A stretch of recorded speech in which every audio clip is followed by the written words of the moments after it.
And there's a whole new round of fighting that's been going on in eastern Congo between the government and an armed group called M23. Thousands have died, hundreds of thousands displaced, and widespread reports of sexual violence against women. But President Trump hasn't allowed refugees from there here, nor from Sudan, where there's been terrible fighting. The only Africans President Trump has paved a quick path for are these South Africans. And yes, they are white.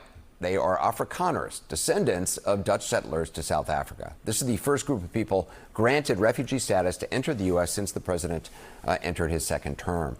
On February 7th, President Trump signed this executive order carving out an exception for the Afrikaners, the white minority who created the racist apartheid regime in South Africa and ruled there cruelly and brutally until 1994.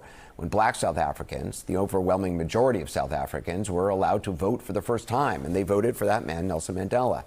Afrikaners took land from black people in South Africa, repressed them, and in the 3 decades since the end of apartheid, they still have all the land they took. Black South Africans, who make up over 80% of the population, still only own around 4% of private land.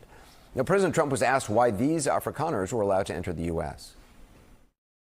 Why are you creating an expedited path into the country for Afrikaners but not others? Because they're being killed, and we don't want to see people be killed. It's a genocide that's taking place that you people don't want to write about, but it's a terrible thing that's taking place, and farmers are being killed.